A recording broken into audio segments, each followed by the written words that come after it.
ते होते मक्खन फाशी दिली ही गाडी थांबवली.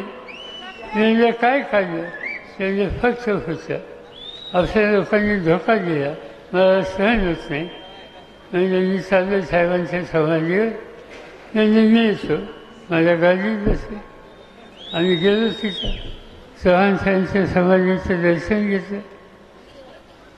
मला असं वाटतं की पुढच्या वेळेस हा गजी नाही काय पुन्हा बघतो थोड्या दिवसांनी गजी गायब.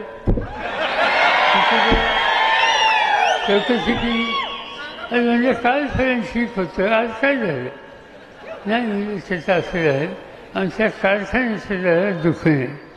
कारखान्याचं दुखणं म्हणजे कारखान्याचं दुखणं असेल तर ते कसं सोडायचं हे बसून आपण ठरवू, त्याचा मार्ग काढू.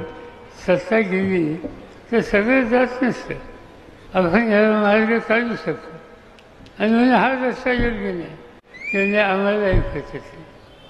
पण नंतर लक्षामध्ये आलं तुमच्यापैकी बरेच लोक भेटले आणि ते जाईल तिथं मला वाईचा माणूस भेटला की सांगायचा सर काय काळजी करू, आमचं मी वखत येईल कवा ते आज नाही उद्या निवडणूक येईल तेव्हा जाऊतो म्हणजे काय. सामान्य लोक ठिकठिकाणी भेटल्याच्या नंतर त्यांना हा निर्णय मखरांचा अजिबात पचला नव्हता, अजिबात पसंत नव्हता.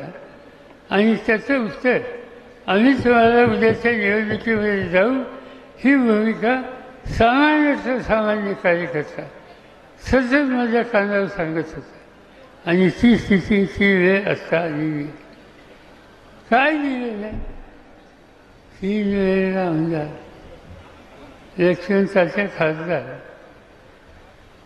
जिल्हा बँकेचा अध्यक्ष होते, राज्यसभेचं सभासद होते. किती भरलं, शेवटी गावचा सरपंच तेही सोडलं. कुठं दिसतं की हात घातला, कुठं दिसतं तर मलाच पाहिजे ही गोष्ट बरोबर नाही. मी तुम्हाला सांगतो जबाबदारीनं इलेक्शन सारखे असते तर हे कधीच निवडून दिले नसते. इलेक्शन सारखे मी तुम्हाला उदाहरण सांगतो. काँग्रेसमध्ये 2 भाग होऊ लागले. चव्हाण साहेब नेते होते त्यावेळेला स्वर्णसिंग काँग्रेस आणि इंदिरा काँग्रेस असे 2 भाग होते. जुन्या लोकांना आठवत असेल. चव्हाण साहेब स्वर्णसिंग काँग्रेसचे नेते होते. पण नंतर त्यांच्या मनात आलं की काँग्रेस एक केली पाहिजे. 7 साला मिटिंग होती. जिल्हा तुमच्या करुणील भाऊराव फासांची 9 वेळेला तिचा जो कार्यक्रम होता तो कार्यक्रम होता रयत शिक्षणचा होते. चव्हाण साहेब होते, मी होतो, किशनजी होतो, इलेक्शन चालते होते, सगळे होते. तो कार्यक्रम संपला आणि जेवणाची व्यवस्था तात्याच्या घरी होती. आम्ही गेलो तात्याच्या घरी चव्हाण साहेबांच्या बरोबर. जेवण झाल्यावर चर्चा सुरू झाली आणि चव्हाण साहेबांनी सांगितलं की आता फक्त एक करावं लागेल.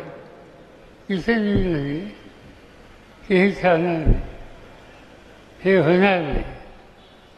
इंदिरा गांधींनी काँग्रेस ठेवली की आश्चर्य आमच्या मनात आहे आणि ते करायचं नाही. चव्हाण साहेबांची भूमिका होती ती देशाच्या हिताची होती. पण असं असताना सुद्धा पक्ष फोडला, पक्षातून बाहेर निघून गेले, हा सपका कधी त्यांचा येऊ नये त्यासाठी किसन आव्हानी तिथं भांडण केलं आमच्यासोबत. लक्ष्मण साठ्यांनी त्या भांडणामध्ये किसन वीरांची भूमिका मान्य म्हणून सांगितलं. चव्हाण साहेबांच्याबद्दलचा अतिवाद आहे, त्याच्याबद्दल चर्चा नाही.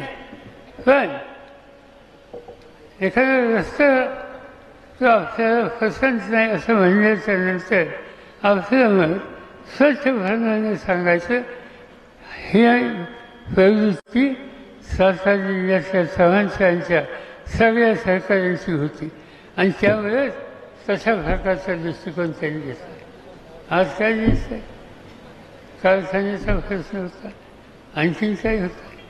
खरं सांगायचं म्हणजे माझ्या आधीच लक्षात आलं होतं की आम्ही विचार करतोय त्याच्या आधी तुम्ही लोकांनी विचार केलेला दिसतोय आणि तुमच्या मनात हे दिसतंय असं मला जाणवलं की काही झालं ते चुकीच्या रस्त्यावर जायचं नाही.